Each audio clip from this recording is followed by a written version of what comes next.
Friends, നമ്മളുടെ ഒരു പുതിയ വീഡിയോയിലേക്ക് എല്ലാവർക്കും സ്വാഗതം. അപ്പോൾ നമ്മൾ ഇന്ന് UK-ലാണുള്ളത്. UK-ൽ ഇങ്ങനെ ക്ലൈമറ്റ് ഒക്കെ ഇങ്ങനെ മാറിക്കൊണ്ടിരിക്കുകയാണ്. വിന്ററിലേക്ക് നമ്മൾ അടുത്തുകൊണ്ടിരിക്കുകയാണ്. ഇപ്പോഴത്തെ ടെമ്പറേച്ചർ -2 ഡിഗ്രി ആണ്. അപ്പോൾ നമ്മൾ കാലാവസ്ഥയെ കുറിച്ചും അതുപോലെ വിന്ററിനെ കുറിച്ചും ഒന്നല്ല പറയാൻ പോകുന്നത്. നമ്മൾ ഇന്ന് PR പ്രോസസ്സിനെ കുറിച്ചാണ് ഇന്നത്തെ വീഡിയോയിൽ നിങ്ങളുമായിട്ട് ഷെയർ ചെയ്യുന്നത്. അപ്പം ഞങ്ങളിവിടെ UK-ൽ വന്നിട്ട് 6 വർഷമായി. അപ്പോൾ 6 വർഷം ആയിട്ടില്ല, തികയാൻ പോകുന്നു. അപ്പം നമ്മൾ ഹസ്ബൻഡ് ആൻഡ് വൈഫിന് 2 പേർക്ക് ഇപ്പോൾ PR ആയി. അപ്പം ഞങ്ങൾ PR-ന് വേണ്ടി എങ്ങനെയാണ് ഒരുങ്ങിയത്, എന്തൊക്കെ ഡോക്യുമെന്റ്സ് ആണ് സബ്മിറ്റ് ചെയ്തത്, എന്തായിരുന്നു ആപ്ലിക്കേഷൻ പ്രോസസ്സ്, ഇതൊക്കെയാണ് ഇന്നത്തെ വീഡിയോയിൽ നമ്മൾ ഉൾപ്പെടുത്തിയിരിക്കുന്നത്. അപ്പോൾ വീഡിയോ എല്ലാവർക്കും ഉപകാരപ്രദമാണെന്ന് കരുതുന്നു. അപ്പോൾ എല്ലാവരും വീഡിയോ സ്കിപ്പ് ചെയ്യാതെ കാണുക. UK-ൽ ഡിപ്പെൻഡൻസിന് ILR ആപ്ലിക്കേഷൻ എങ്ങനെ സബ്മിറ്റ് ചെയ്യാം? അതായത് നിങ്ങൾ UK-ൽ വന്നിട്ട് 5 വർഷം പൂർത്തിയായിരിക്കണം. ഇത് ഏത് ഡേറ്റിനാണ് നമ്മൾ ആപ്ലിക്കേഷൻ ഏർലിയസ്റ്റ് കൊടുക്കുക എന്നൊരു ഡൗട്ട് ഉണ്ടായിരിക്കാം. അതിന് വേണ്ടിയിട്ട് ILR കാൽക്കുലേഷൻ എന്നൊരു സംവിധാനമുണ്ട്. അപ്പോൾ ILR കാൽക്കുലേറ്റർ എന്ന് പറഞ്ഞൊരു സംഭവത്തിൽ പോയിട്ട് നമ്മൾ UK-ൽ എൻട്രി ചെയ്തിട്ടുള്ള ഡേറ്റ് അടിച്ചു കൊടുത്തിട്ടുണ്ടെങ്കിൽ അവർ പറയും ഇത്രയും ദിവസം ഇന്ന ദിവസം നിങ്ങൾക്ക് ILR-ന് വേണ്ടി നിങ്ങൾക്ക് അപ്ലൈ ചെയ്യാം എന്നൊരു ഡേറ്റ് കൺഫർമേഷൻ അവർ പറയും. അപ്പോൾ ആ ഡേറ്റിലേക്ക് നമുക്ക് ILR-ന് വേണ്ടി ആപ്ലിക്കേഷൻ സബ്മിറ്റ് ചെയ്യാവുന്നതാണ്. ഞാൻ പറയാൻ പോകുന്ന രണ്ടാമത്തെ മെയിൻ കാര്യം എന്ന് പറഞ്ഞിട്ടുണ്ടെങ്കിൽ ഇംഗ്ലീഷ് ലാംഗ്വേജ് പ്രൊഫിഷ്യൻസി ആണ്. അപ്പം നമ്മൾ ചെയ്തത് B1 ഇംഗ്ലീഷ് ടെസ്റ്റ് ആണ്. അതിൻ്റെ ഒരു വീഡിയോ നമ്മൾ ചെയ്തിരുന്നു. അപ്പോൾ ഒരു ഇംഗ്ലീഷ് ലാംഗ്വേജ് പ്രൊഫിഷ്യൻസി ഉള്ള ഒരു ടെസ്റ്റ് നിങ്ങൾ എഴുതിയിരിക്കണം. ആ ടെസ്റ്റിൻ്റെ റിസൾട്ട് നിങ്ങളുടെ കയ്യിലുണ്ടായിരിക്കണം. ആ സർട്ടിഫിക്കറ്റ് നമുക്ക് അപ്ലോഡ് ചെയ്ത് കൊടുക്കേണ്ടതുണ്ട്. ഇനി മൂന്നാമതായിട്ട് life in the UK test നിങ്ങൾ എഴുതി എക്സാം പാസ്സായിരിക്കണം. അങ്ങനെ അതിൻ്റെ ആ ഒരു നമ്പർ ഉണ്ട്. ആ നമ്പർ ഉണ്ടെങ്കിൽ മാത്രമാണ് നമുക്ക് ആപ്ലിക്കേഷനിലേക്ക് സബ്മിറ്റ് ചെയ്യാൻ പറ്റുള്ളൂ. അപ്പോൾ ലൈഫ് ഇൻ ദ UK ടെസ്റ്റിൻ്റെ എഴുതി പാസ്സാകുക. ഈ 3 കാര്യം കഴിഞ്ഞിട്ടുണ്ടെങ്കിൽ നമുക്ക് ആപ്ലിക്കേഷനിലേക്ക് കടക്കാവുന്നതാണ്. ഈ ആപ്ലിക്കേഷൻ പ്രോസസ്സിൽ നിങ്ങൾക്ക് ഏറ്റവും ഉപകാരപ്പെടുന്ന ഒരു ഭാഗത്തേക്കാണ് ഇനി നമ്മൾ കടക്കുന്നത്. Documents required for the dependent ILR application. അപ്പോൾ ഇതിൽ നമുക്ക് എന്തൊക്കെ ഡോക്യുമെന്റ്സ് ആണ് നമുക്ക് ഈ പ്രോസസ്സിലേക്ക് വേണ്ടത്? അപ്പോൾ ആദ്യമായിട്ട് ഈ പ്രോസസ്സിലേക്കുള്ള ഈ ഡോക്യുമെന്റ്സ് ഒക്കെ സ്വരുക്കൂട്ടിയാൽ തന്നെ നമ്മുടെ പകുതി ടെൻഷൻസ് കഴിഞ്ഞു അല്ലേ? പക്ഷേ ഈ പ്രോസസ്സ് തുടങ്ങുമ്പോൾ നമുക്ക് എന്തൊക്കെ സബ്മിറ്റ് ചെയ്യാം, എവിടെ നിന്നൊക്കെ സബ്മിറ്റ് ചെയ്യാം എന്നൊക്കെ ഒരു ചെറിയ ഡൗട്ട് എല്ലാവർക്കും ഉണ്ടാവും. അപ്പോൾ ആ ഡൗട്ടിനുള്ള ഒരു സൊല്യൂഷനാണ് ഞങ്ങളുടെ ഈ വീഡിയോ. ആദ്യമായിട്ട് വേണ്ടത് ആപ്ലിക്കന്റിന്റെ സൈഡിൽ നിന്നും നമ്മുടെ പാസ്പോർട്ടാണ്. പാസ്പോർട്ടിൽ നിന്ന് നമുക്ക് പറയാവുന്നത് ഓൾഡ് പാസ്പോർട്ട്സ് വേണം, അതുപോലെ കറണ്ട് പാസ്പോർട്ട്സും വേണം. നമ്മളിപ്പോൾ ഒരു രാജ്യത്തേക്ക് പോകുമ്പോൾ നമ്മുടെ എൻട്രിയും എക്സിറ്റും ഒക്കെ അവർ സീല് ചെയ്യും ഇല്ലേ? അപ്പോൾ ആ സീലുള്ള എല്ലാ പേജസും നമ്മൾ സേവ് ചെയ്യേണ്ടതുണ്ട്. ഇങ്ങനെയുള്ള എല്ലാ പേജസും നമുക്ക് അപ്ലോഡ് ചെയ്ത് കൊടുക്കേണ്ടതുണ്ട്. മനസ്സിലായി കാണുമല്ലോ? അപ്പോൾ ഓൾഡ് ആൻഡ് കറണ്ട് പാസ്പോർട്ടിന്റെ front page and back page, also all the sealed pages നമുക്ക് അപ്ഡേറ്റ് ചെയ്ത് കൊടുക്കേണ്ടതുണ്ട്. ഓക്കെ. രണ്ടാമത് വരുന്നത് BRP കാർഡാണ്. നമുക്ക് ഇപ്പം നിലവിൽ BRP കാർഡ് നമ്മൾ അപ്ലോഡ് ചെയ്ത് കൊടുക്കണം. അതായത് എല്ലാവർക്കും ഒരു BRP കാർഡ് ഉണ്ട് അല്ലേ? അപ്പോൾ ആ BRP കാർഡ് നമുക്ക് അപ്ലോഡ് ചെയ്യേണ്ടത് ആവശ്യമുണ്ട്. തേർഡ് വണ്ണായിട്ട് നമുക്ക് കൊടുക്കേണ്ടത് ആപ്ലിക്കന്റിന്റെ ബാങ്ക് സ്റ്റേറ്റ്മെന്റ്സ് ആണ്. അപ്പൊ നമ്മുടെ ആപ്ലിക്കന്റിന്റെ എല്ലാ ഫിനാൻഷ്യൽ കാര്യങ്ങൾക്ക് വേണ്ടിയിട്ടാണ് ഈ ബാങ്ക് സ്റ്റേറ്റ്മെന്റ്സ് നമ്മൾ കൊടുക്കുന്നത്. അതുപോലെ തന്നെ പേ സ്ലിപ്പും നമ്മൾ ഹാജരാക്കേണ്ടതുണ്ട്. ഇവിടെ നമുക്ക് വരുന്ന ഒരു ഡൗട്ടാണ് എത്ര മാസത്തെയാണ് നമ്മൾ കൊടുക്കേണ്ടത് എന്നാണ്. അപ്പൊ ഞങ്ങളുടെ ഇത് വെച്ച് ഞങ്ങളുടെ ആപ്ലിക്കേഷൻ പ്രോസസ്സിൽ ഞങ്ങൾ ചെയ്തത് 6 മന്തിലത്തെ സ്റ്റേറ്റ്മെന്റ്സ് ആണ് ഞങ്ങൾ പ്രൊവൈഡ് ചെയ്തത്. ചിലര് എന്നാ ചെയ്യാന്ന് വെച്ചിട്ടുണ്ടെങ്കിൽ 3 ഇയേഴ്സിൽ ഇപ്പോൾ 3 ഇയേഴ്സ് 2021, 22, 23, 24 അങ്ങനെ കൊടുക്കുവാണെങ്കിൽ എല്ലാ വർഷത്തെയും ഒരേ മന്ത്, ഇപ്പൊ ഒക്ടോബറിലാണ് കൊടുക്കുന്നതെങ്കിൽ ഒക്ടോബറിലെയും ബാങ്ക് സ്റ്റേറ്റ്മെന്റ്സ് പ്രൊവൈഡ് ചെയ്യാം. അങ്ങനെയും നമുക്ക് കൊടുക്കാം. അല്ലെങ്കിൽ ഞങ്ങൾ ചെയ്തിരിക്കുന്നത് ഞങ്ങൾ 6 മന്തിലത്തെ ബാങ്ക് സ്റ്റേറ്റ്മെന്റ്സ് ആണ് കൊടുത്തത്. 6 മന്തിലെ ബാങ്ക് സ്റ്റേറ്റ്മെന്റ് എന്ന് പറയുമ്പോൾ current bank statement and backwards 6 മന്തിലത്തെ ബാങ്ക് സ്റ്റേറ്റ്മെന്റ് ആണ് ഞങ്ങൾ പ്രൊവൈഡ് ചെയ്തത്. ഇവിടെ കൊടുക്കേണ്ടത് ഒരു പ്രത്യേകത എന്ന് പറഞ്ഞാൽ ആപ്ലിക്കന്റിന്റെയും കൊടുക്കണം. അതുപോലെ നമുക്ക് ആരാണോ ഇപ്പൊ ഹസ്ബൻഡും വൈഫുമായിട്ട് ജോയിന്റ് അക്കൗണ്ട് ഉണ്ടെങ്കിൽ ആ ജോയിന്റ് അക്കൗണ്ടിന്റെ ബാങ്ക് സ്റ്റേറ്റ്മെന്റ് വെരി ഇമ്പോർട്ടന്റ് ആണ്. അപ്പോൾ ആ ബാങ്ക് സ്റ്റേറ്റ്മെന്റും നമ്മൾ ഇവിടെ കൊടുക്കേണ്ടതുണ്ട്. ഇനി അടുത്തത് വേണ്ടത് എംപ്ലോയ്മെന്റ് ലെറ്റർ അല്ലെങ്കിൽ എംപ്ലോയിയുടെ പേ സ്ലിപ്സ്. അതായത് എംപ്ലോയ്മെന്റ് ലെറ്റർ നിങ്ങൾക്ക് നിങ്ങളുടെ എംപ്ലോയർ ഒരു ലെറ്റർ തരുന്നുണ്ടെങ്കിൽ, എംപ്ലോയ്മെന്റ് ലെറ്റർ നിങ്ങൾക്ക് തരുന്നുണ്ടെങ്കിൽ നിങ്ങൾക്ക് അത് പ്രൂഫായിട്ട് സബ്മിറ്റ് ചെയ്യാം. നിങ്ങളൊരു ഫേമിൽ വർക്ക് ചെയ്യുന്നുണ്ടെന്നുള്ള നിങ്ങൾക്ക് എംപ്ലോയ്മെന്റ് ലെറ്റർ സബ്മിറ്റ് ചെയ്യാം. അതുപോലെ തന്നെ നിങ്ങളുടെ പേ സ്ലിപ്സ് കറന്റ്ലി ഉള്ള പേ സ്ലിപ്സ് മാത്രം മതിയായിരിക്കും. ഒരു 3 monthsത്തെ പേ സ്ലിപ്സ് നിങ്ങൾക്ക് സബ്മിറ്റ് ചെയ്യാവുന്നതാണ്. അതുകൂടാതെ P60 എല്ലാവർക്കും ഉള്ളതാണ്. P60യുടെ ഫോം അല്ലേ? അപ്പൊ എല്ലാ വർഷവും ഏപ്രിലൊക്കെ ആകുമ്പോഴേക്കും P60 നമുക്ക് ഡെവലപ്പ് ആവുന്നതാണ്. ആ P60 നിങ്ങൾക്ക് പ്രൊഡ്യൂസ് ചെയ്യാവുന്നതാണ് ഇതിന് വേണ്ടിയിട്ട്. അതായത് പേ സ്ലിപ്പിന്റെ കൂടെ തന്നെ നിങ്ങൾക്ക് ഒരു 3 വർഷത്തെ P60യുടെ ഡോക്യുമെന്റ്സ് ഉണ്ടെങ്കിൽ അത് അപ്ലോഡ് ചെയ്ത് കൊടുക്കാവുന്നതാണ്. അപ്പൊ നിങ്ങൾക്ക് ജസ്റ്റ് 3 മാസത്തെ പേ സ്ലിപ്പും അതുപോലെ 3 വർഷത്തെ P60യും നിങ്ങൾക്ക് ഇവിടെ അപ്ലോഡ് ആയിട്ട് കൊടുക്കാവുന്നതാണ്. നെക്സ്റ്റ് ആപ്ലിക്കന്റിന്റെ ഭാഗത്തു നിന്ന് വേണ്ടതാണ് ഇമിഗ്രേഷൻ സ്റ്റാറ്റസ്. അതായത് അവർ പ്രത്യേകം ചോദിക്കുന്നുണ്ട് ഡോക്യുമെന്റ് ചെക്ക് ലിസ്റ്റ്. നമുക്ക് ആപ്ലിക്കേഷൻ ഫിൽ ഔട്ട് ചെയ്ത് കഴിയുമ്പോൾ നമുക്കൊരു ചെക്ക് ലിസ്റ്റ് വരും എന്തൊക്കെയാണ് നമ്മൾ അപ്ലോഡ് ചെയ്യേണ്ടതെന്ന്. അതിൽ ക്ലിയർ ആയിട്ട് പറഞ്ഞിട്ടുണ്ട് ഇമിഗ്രേഷൻ സ്റ്റാറ്റസിന്റെ റെക്കോർഡിന്ന്. അതായത് നമ്മൾ ഇമിഗ്രേഷൻ സ്റ്റാറ്റസ് എന്ന് പറഞ്ഞിട്ട് ഗവൺമെന്റ് വെബ്സൈറ്റിൽ അടിച്ചു കൊടുത്തിട്ടുണ്ടെങ്കിൽ അവിടെ വരും ഇമിഗ്രേഷൻ സ്റ്റാറ്റസ്. ഒരു ഷെയർ കോഡ് ആയിട്ടാണ് വരുന്നത്. ആ പേജ് നമുക്ക് പ്രിന്റ് ഔട്ട് എടുക്കാം. ആ ഷെയർ കോഡിന്റെ പേജ് നമുക്ക് പ്രിന്റ് ഔട്ട് എടുത്തിട്ട് അപ്ലോഡ് ചെയ്ത് കൊടുക്കാവുന്നതാണ്. നെക്സ്റ്റ് ഇനി നിങ്ങൾക്ക് കൊടുക്കേണ്ട ഒരു സംഭവമാണ് നിങ്ങളുടെ ട്രാവൽ ഡോക്യുമെന്റ്സ്. അതായത് ഞാൻ പാസ്പോർട്ടിന്റെ കാര്യം പറഞ്ഞു, അതിൽ സീലിന്റെ കാര്യമൊക്കെ പറഞ്ഞു. അതിലൊരു ട്രാവൽ ഡോക്യുമെന്റ് നിങ്ങൾക്ക് കാണാം. അത് കൂടാതെ നിങ്ങൾക്ക് നിങ്ങളുടെ കയ്യിൽ ബോർഡിംഗ് പാസസിന്റെ പ്രൂഫ് ഉണ്ട്. അതായത് നിങ്ങൾ നാട്ടിൽ പോയതിൻ്റെയോ നിങ്ങൾ വേറെ കൺട്രീസ് ടൂർ പോയതിൻ്റെയോ ഒക്കെ ഉണ്ടെങ്കിൽ നിങ്ങൾക്ക് അവിടുത്തെ ബോർഡിംഗ് പാസ് ഉണ്ടെങ്കിൽ നിങ്ങൾക്ക് അത് സബ്മിറ്റ് ചെയ്യാവുന്നതാണ്. അല്ലെങ്കിൽ നിങ്ങളുടെ കയ്യിൽ ടിക്കറ്റ് ഉണ്ടെങ്കിൽ ആ ടിക്കറ്റും നിങ്ങൾക്ക് അപ്ലോഡ് ചെയ്ത് കൊടുക്കാവുന്നതാണ്. പ്രൂഫ് ഓഫ് ട്രാവൽ ആയിട്ട് നിങ്ങൾക്കത് സബ്മിറ്റ് ചെയ്യാവുന്നതാണ്. ഫൈനലി ആപ്ലിക്കന്റിന്റെ ഭാഗത്തു നിന്ന് വേണ്ട ഒരു റെക്കോർഡാണ് നമ്മുടെ B1 ഇംഗ്ലീഷ് ടെസ്റ്റിന്റെ റിസൾട്ടാണ് ഞങ്ങൾ ഇവിടെ സബ്മിറ്റ് ചെയ്തത്. നിങ്ങൾക്ക് എന്ത് ഇംഗ്ലീഷ് ലാംഗ്വേജ് പ്രൊഫിഷ്യൻസി തെളിയിക്കുന്ന ഏത് സർട്ടിഫിക്കറ്റ് വേണമെങ്കിലും നിങ്ങൾക്ക് അപ്ലോഡ് ചെയ്ത് കൊടുക്കാവുന്നതാണ്. ഇനി ഞാൻ സംസാരിക്കാൻ പോകുന്നത് നമ്മുടെ സ്പോൺസർ, അതായത് നമ്മുടെ ഹസ്ബൻഡ് അല്ലെങ്കിൽ നമ്മുടെ വൈഫ്, അവരുടെ കൂടി ആയിരിക്കും നമ്മൾ ഡിപ്പെൻഡന്റ് ആയിട്ട് വന്നിട്ടുണ്ടാവുക അല്ലേ? അപ്പോൾ അവരുടെ ഡീറ്റെയിൽസ് ആണ് ഇനി നമുക്ക് അപ്ലോഡ് ചെയ്യേണ്ടത്. അപ്പോൾ അവരുടെ പാസ്പോർട്ട് ഉണ്ടെങ്കിൽ അത് അപ്ലോഡ് ചെയ്യണം. കറണ്ട് പാസ്പോർട്ടാണ് നമ്മളിവിടെ അപ്ലോഡ് ചെയ്ത് കൊടുക്കുന്നത്. അതുകൂടാതെ നമ്മൾ ചെയ്യേണ്ടതാണ് BRP കാർഡ്. BRP കാർഡ് ഇപ്പോൾ എക്സ്പയർ ആവുകയാണെങ്കിൽ തന്നെ നമുക്ക് ILRൽ നിന്നും ഇപ്പോൾ ഹോം ഓഫീസിൽ നിന്ന് നമുക്ക് കിട്ടിയിരിക്കുന്ന ലെറ്റേഴ്സ് ഉണ്ടാവുമല്ലോ, അവരുടെ വിസ പ്രോസസ്സിന്റെ ലെറ്റേഴ്സ്. അപ്പോൾ ആ ലെറ്റേഴ്സ് നമുക്ക് പ്രൂഫായിട്ട് അപ്ലോഡ് ചെയ്ത് കൊടുക്കാവുന്നതാണ്. അപ്പോൾ ഹോം ഓഫീസിൽ നിന്ന് കിട്ടുന്ന ILRന്റെ സക്സസ്ഫുൾ ആയിട്ടുണ്ടെന്ന് പറഞ്ഞിട്ടുള്ള ഒരു ലെറ്റർ കിട്ടും. ആ ലെറ്റർ നമുക്ക് അപ്ലോഡ് ചെയ്ത് കൊടുക്കാവുന്നതാണ്. BRP കാർഡ് ഇല്ലാത്തവർക്കാണ് ഞാൻ പറയുന്നത്. പക്ഷേ നമുക്കൊക്കെ BRP കാർഡ് ഉണ്ട്. ഇതൊന്നും കളയാൻ ആരും പറഞ്ഞിട്ടില്ല ഇതുവരെ. ഡിസംബറോട് കൂടി എക്സ്പയർ ആവുമെങ്കിലും കൂടി അത് മിക്കവാറും നമ്മൾ സൂക്ഷിക്കാനാണ് എനിക്കിപ്പോൾ കിട്ടിയിരിക്കുന്ന അപ്ഡേറ്റ് എന്ന് പറഞ്ഞിട്ടുണ്ടെങ്കിൽ. ഇപ്പം നമ്മളത് സൂക്ഷിക്കുകയായിരിക്കും. നമ്മുടെ BRP കാർഡ് ഇത് തിരിച്ചയക്കാനായിട്ട് ഇതുവരെ പറഞ്ഞിട്ടില്ല. അപ്പം അങ്ങനെ BRP കാർഡ് ഉണ്ടെങ്കിൽ അതിൻ്റെ പ്രൂഫ് നമ്മൾ അപ്ലോഡ് ചെയ്യേണ്ടതുണ്ട്. അതുകൂടാതെ എംപ്ലോയ്മെന്റ് ലെറ്റർ, അതായത് നമ്മുടെ ഹസ്ബൻഡിന്റെയോ വൈഫിന്റെയോ എംപ്ലോയ്മെന്റ് ലെറ്റർ അല്ലെങ്കിൽ അവരുടെ സർട്ടിഫിക്കറ്റ് ഓഫ് സ്പോൺസർഷിപ്പ്, അതിന്റെ ഒരു ലെറ്റർ ഉണ്ടാവും. ആ ലെറ്റർ നമുക്ക് അപ്ലോഡ് ചെയ്ത് കൊടുക്കാവുന്നതാണ്. പിന്നെ മോസ്റ്റ് ഇമ്പോർട്ടന്റ് നമ്മുടെ മാരേജ് സർട്ടിഫിക്കറ്റ്, അത് അപ്ലോഡ് ചെയ്യേണ്ടതുണ്ട്. അതുകൂടാതെ തന്നെ നമ്മളിപ്പോൾ ഒരു ടെനന്റ് ആണെന്ന് വിചാരിക്കുക. അതായത് നമുക്ക് വീട് നമ്മളിവിടെ റെന്റ് ഔട്ട് ചെയ്യുകയാണെങ്കിൽ അതിന്റെ ടെനൻസി എഗ്രിമെന്റിൽ ഹസ്ബൻഡിന്റെയും വൈഫിന്റെയും നെയിം ഇൻക്ലൂഡ് ചെയ്തിട്ടായിരിക്കും ഒരു ടെനൻസി എഗ്രിമെന്റ് വരിക. അപ്പോൾ ആ ടെനൻസി എഗ്രിമെന്റിന്റെ പ്രൂഫ് നമുക്ക് കൊടുക്കാം. അത് നമ്മുടെ അക്കോമഡേഷന്റെയും പ്രൂഫാണ്. അതുപോലെ തന്നെ നമ്മൾ ഹസ്ബൻഡ് ആൻഡ് വൈഫ് ഒരേ അക്കോമഡേഷനാണ് ഷെയർ ചെയ്യുന്നതിൻ്റെ ഒരു പ്രൂഫാണ്.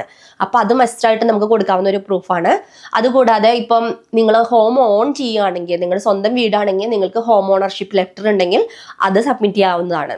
പിന്നെ ജോയിന്റ് അക്കൗണ്ടിന്റെ കാര്യം ഞാൻ നേരത്തെ പറഞ്ഞല്ലോ.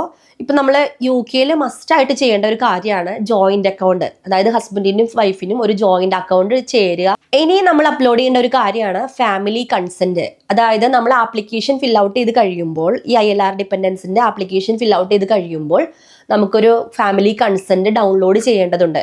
ആ ഡൗൺലോഡ് ചെയ്യുമ്പോൾ 3 പാർട്സ് ആയിട്ടാണ് അത് വരുന്നത്. Part 1, part 2 and part 3. അല്ല, പാർട്ട് 1 എന്ന് പറഞ്ഞിട്ടുണ്ടെങ്കിൽ ആപ്ലിക്കന്റിന്റെ സിഗ്നേച്ചർ ആണ് അവിടെ വേണ്ടത്. പാർട്ട് 2 ആൻഡ് 3 വരുന്നത് നമ്മുടെ ഹസ്ബൻഡിന്റെ അല്ലെങ്കിൽ വൈഫിന്റെ, ആരുടെ വിസയിലാണോ നമ്മൾ വന്നത് അവരുടെ സിഗ്നേച്ചർ ആണ് ആ പാർട്ട് 2 ആൻഡ് പാർട്ട് 3 വേണ്ടത്. ഇനി ഞാൻ പറയാൻ പോകുന്നത് നമ്മൾക്ക് UK റെസിഡൻസ് പ്രൂഫായിട്ട് എന്തൊക്കെയാണ് സബ്മിറ്റ് ചെയ്യാൻ പറ്റുക എന്നുള്ളതാണ്. അതായത് ഞങ്ങൾ എന്തൊക്കെയാണ് സബ്മിറ്റ് ചെയ്തതെന്നാണ് ഞാൻ പറയാൻ പോകുന്നത്. അതായത് ഞങ്ങൾ കൗൺസിൽ ടാക്സിന്റെ പ്രൂഫ് വെച്ചിരുന്നു. നിങ്ങൾക്ക് വേണമെങ്കിൽ ഓരോ വർഷത്തെ ആയിട്ട് വെക്കാം. ഇപ്പോൾ കൗൺസിൽ ടാക്സിന്റെ ബില്ലൊക്കെ വരുന്നത് വർഷത്തിൽ 2 തവണയാണ് നമുക്ക് കൗൺസിൽ ടാക്സിന്റെ ബില്ല് വരുന്നത്, അല്ലെങ്കിൽ ഒരു തവണ. അപ്പോൾ മിക്കവാറും തന്നെ ഒരു തവണയാണ് നമുക്ക് കൗൺസിൽ ടാക്സിന്റെ ബില്ല് വരുന്നത്. അപ്പോൾ ആ ബില്ല് നമുക്ക് 3 വർഷത്തെ വെക്കാം, അല്ലെങ്കിൽ വാട്ടർ ബിൽസ്, നിങ്ങൾക്ക് വാട്ടർ ബിൽസ് ഞങ്ങൾക്ക് വരുന്നത് വർഷത്തിൽ 2 തവണയാണ് വാട്ടർ ബിൽസ് വരുന്നത്. അപ്പോൾ വാട്ടർ ബിൽസ് ഞങ്ങൾ 3 വർഷത്തെ വാട്ടർ ബില്ല് വെച്ചിരുന്നു. അതായത് ഹസ്ബൻഡിന്റെയും വൈഫിന്റെയും നെയിം ഇൻക്ലൂഡ് ആണെന്ന് ഉറപ്പ് വരുത്തിയതിന് ശേഷം വേണം ഇത് വെക്കാൻ കേട്ടോ. ഇപ്പൊ ചിലരുടെയിൽ കാണും ഇപ്പൊ ആരാണോ വിസയിൽ നിൽക്കുന്നത്, ഇപ്പൊ സ്കിൽഡ് വർക്കർ വിസയിൽ വന്നത് ഞാനാണെങ്കിൽ എൻ്റെ മാത്രം പേര് മാത്രമേ അതിൽ കാണുള്ളൂ. എല്ലാ ബില്ലിലും, കൗൺസിൽ ടാക്സിലാണെങ്കിലും വാട്ടർ ബില്ലിലാണെങ്കിലും ഇലക്ട്രിസിറ്റി ബില്ലിലാണെങ്കിലും ഒക്കെ എൻ്റെ പേര് മാത്രമേ കാണുള്ളൂ ചിലപ്പോൾ.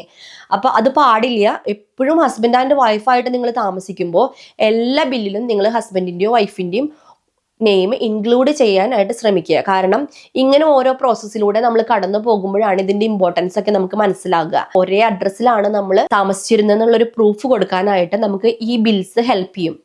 അപ്പൊ ഞങ്ങളുടെ ഒക്കെ എല്ലാ ബില്ലും എൻ്റെ ഹസ്ബൻഡിന്റെയും എൻ്റെയും പേരിലാണ് എല്ലാ ബിൽസും ഞങ്ങൾ ഷെയർ ചെയ്യുന്നത്.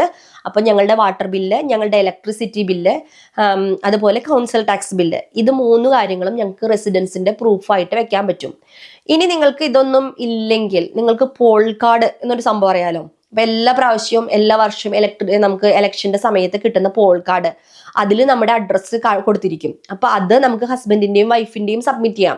അതായത് നമുക്ക് 2 പേർക്കും പോൾ കാർഡ് വരുമ്പോൾ സെയിം അഡ്രസ്സിലല്ലേ നമ്മള്. അപ്പൊ നമുക്ക് അതിന്റെ പ്രൂഫ് ഉണ്ടെങ്കിൽ അത് നമുക്ക് സബ്മിറ്റ് ചെയ്യാം. അത് നമ്മുടെ ഒരു പ്രൂഫായിട്ട് നമുക്ക് വേണമെങ്കിൽ സബ്മിറ്റ് ചെയ്യാവുന്നതാണ്. നമ്മുടെ അഡ്രസ്സ് ഡ്രൈവിംഗ് ലൈസൻസിൽ ഉണ്ടാകും. അപ്പൊ നമുക്ക് ഡ്രൈവിംഗ് ലൈസൻസ് ഉണ്ടെങ്കിൽ അതും നമുക്ക് റെസിഡൻസ് പ്രൂഫിന് വേണ്ടി സബ്മിറ്റ് ചെയ്യാവുന്നതാണ്. നിങ്ങൾക്ക് ഇപ്പോൾ ഒരു ചെറിയൊരു ഐഡിയ ഉണ്ടായല്ലോ എന്തൊക്കെയാണ് നിങ്ങൾക്ക് സബ്മിറ്റ് ചെയ്യാൻ പറ്റുക എന്നുള്ളൊരു ഐഡിയ കിട്ടിക്കാണുമെന്ന് വിചാരിക്കുന്നു. അപ്പൊ നമുക്ക് ഇതെല്ലാം സബ്മിറ്റ് ചെയ്യണമെന്നല്ല ഞാൻ പറയുന്നത്. ഇതില് നിങ്ങളുടെ ആപ്ലിക്കേഷൻ അനുസരിച്ച് നിങ്ങൾ ആപ്ലിക്കേഷൻ സബ്മിറ്റ് ചെയ്യുമ്പോൾ നിങ്ങൾക്ക് ഒരു ചെക്ക് ലിസ്റ്റ് അവിടെ കിട്ടും. അപ്പൊ ആ ചെക്ക് ലിസ്റ്റിൽ എന്താണോ അവർ ചോദിച്ചിരിക്കുന്നത് ആ ചെക്ക് ലിസ്റ്റിൽ നിന്ന് നിങ്ങൾ ഫൈൻഡ് ഔട്ട് ചെയ്യുക നിങ്ങൾക്ക് എന്തൊക്കെയാണ് നിങ്ങൾക്ക് സബ്മിറ്റ് ചെയ്യാൻ പറ്റുക. അങ്ങനെയുള്ള കാര്യങ്ങളൊക്കെ നിങ്ങൾ സബ്മിറ്റ് ചെയ്യുക. കാരണം നമ്മുടെ ഡോക്യുമെന്റ്സിന്റെ കുറവ് കാരണം നമുക്ക് റിജക്ഷൻസ് ഒന്നും ഉണ്ടാവാൻ പാടില്ല. അപ്പൊ കറക്റ്റ് ആയിട്ട് നോക്കിയിട്ട് വേണം നിങ്ങൾ ഡോക്യുമെന്റ്സ് സബ്മിറ്റ് ചെയ്യാനായിട്ട്. ഇനി ഞാൻ പറയാൻ പോകുന്നത് ബയോമെട്രിക് അപ്പോയിന്റ്മെന്റിനെ കുറിച്ചാണ്.